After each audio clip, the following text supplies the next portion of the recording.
دوستو آج ہم وکٹر فرینکل کی famous book man search for meaning کی سمری دیکھنے والے ہیں۔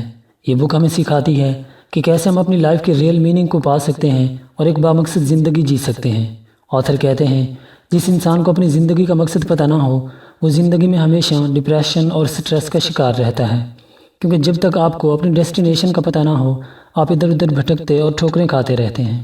لیکن اگر آپ کے جینے کا ایک مقصد ہو آپ ہمیشہ اسے پورا کرنے کے لیے انگیجڈ اور انکریج رہتے ہیں، کیونکہ آپ جتنے زیادہ بیزی ہوتے ہیں آپ کو پریشان کرنے والے خیالات اتنے ہی کم آتے ہیں۔ اگر بات کریں زندگی کے میننگ کی تو آتھر کہتے ہیں کہ زندگی کا کوئی فکسڈ میننگ نہیں ہوتا، یہ کوئی میتھمیٹیکل ایکویشن نہیں جس کا رزلٹ ہمیشہ سیم ہو۔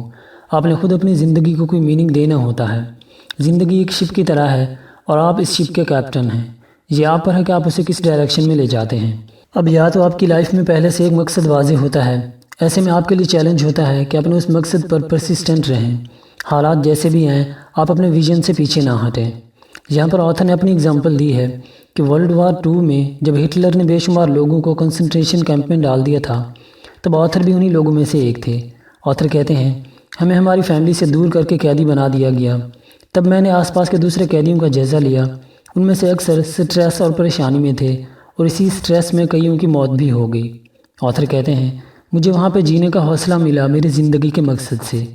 میں بہت عرصے سے ایک کتاب لکھنا چاہ رہا تھا جس کی شروعات بھی میں کر چکا تھا، مجھے یقین تھا کہ یہ بک دنیا کے لیے بہت زیادہ ہیلپ فل ہوگی، اس لیے میری بڑی خواہش تھی اسے پورا کرنا۔ تب میں نے قید میں دوسرے قیدیوں کی طرح سٹریس لینے کی بجائے اپنی اس بک کو مکمل کرنے کی ٹھان لی۔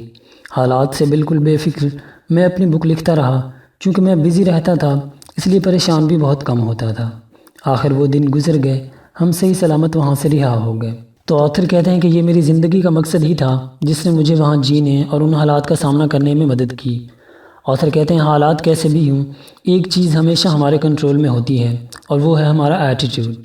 اگر ہم اپنے ایٹیٹیوڈ کو پازیٹیو رکھیں گے تو کسی بھی سچویشن میں ہم خود کو پازیٹیو رکھ سکتے ہیں۔ اب دوسرا کیس یہ ہے کہ آپ کے پاس لائف کا کوئی واضح مقصد نہیں ہے اور اسے آپ کوئی مقصد دینا چاہتے ہیں، تو اس کے لیے آپ کے پاس 3 آپشنز ہوتی ہیں جن کے تھرو آپ اپنی لائف کو میننگ فل بنا سکتے ہیں۔ پہلا آپشن ہے ورک۔ آتھر کہتے ہیں اکثر لوگوں کو پتہ ہی نہیں ہوتا کہ وہ جو کام کر رہے ہیں وہ اسی کام میں اپنا پرسپیکٹیو چینج کر کے اس کے ذریعے اپنی لائف کو میننگ دے سکتے ہیں۔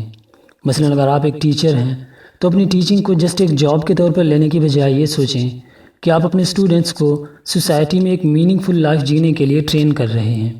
آپ جو بھی کام کرتے ہیں اسی کام میں آپ کو آپ کی لائف کا میننگ مل سکتا ہے۔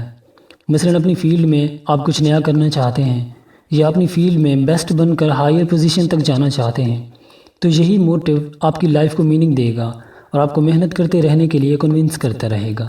دوسرا آپشن ہے لو۔ آتھر کہتے ہیں کہ لو بھی ایک ایسا موٹیو ہے جو آپ کی لائف کو میننگ دے سکتا ہے۔ مثلا آپ اپنی فیملی سے بہت پیار کرتے ہیں، آپ انہیں ہمیشہ خوش دیکھنا چاہتے ہیں، اس لیے آپ انہیں اچھی لائف دینے کے لیے اسٹرگل کرتے ہیں۔ اگر آپ کا حوصلہ کہیں ٹوٹنے لگتا ہے تو آپ اپنے اس موٹیو کو یاد کرتے ہیں تو اس سے آپ کو اسٹرینتھ ملتی ہے۔ تو یہاں پر اپنی فیملی کے لیے پیار آپ کی لائف کو میننگ دے رہا ہے کہ انہیں خوش رکھنے کے لیے آپ اسٹرگل کرتے رہتے ہیں۔ تیسرا آپشن ہے سفرنگ۔ آتھر کہتے ہیں مشکل حالات ہر کسی کی زندگی میں آتے ہیں، لیکن اگر آپ اپنی پرابلمز میں پازیٹیو رہتے ہیں تو یہ بھی آپ کی لائف میں میننگ ایڈ کر سکتی ہیں۔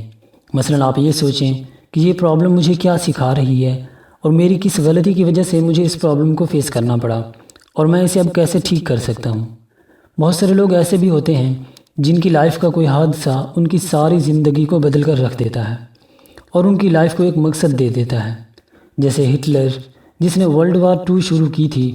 ورلڈ وار 1 میں وہ ایک عام آدمی تھا، اس کے ملک سے جو زیادتیاں ورلڈ وار 1 کے بعد کی گئی تھیں ان کا بدلہ لینے کی اس نے اسی وقت ٹھان لی تھی، تو وہ پالیٹکس کے تھرو ہائر پوزیشن تک پہنچا اور جا کر ورلڈ وار 2 شروع کی۔ تو ایک حادثے نے ایک عام سے شخص کو عالمی لیڈر بننے کے لیے ابھارا۔ تو سفرنگ بھی بہت دفعہ ہماری لائف کو بہت بڑے میننگ دے جاتی ہے۔ دوستو ہمارا مشن ہے لوگوں میں بکس پڑھنے کا شوق پیدا کرنا۔ اگر آپ اس گریٹ مشن کا حصہ بننا چاہتے ہیں تو ہمارے چینل کو جوائن کر لیجئے، ویڈیو کو لائک کرنا اور اپنا خوبصورت کمنٹ دینا مت بھولیے۔ God bless you all.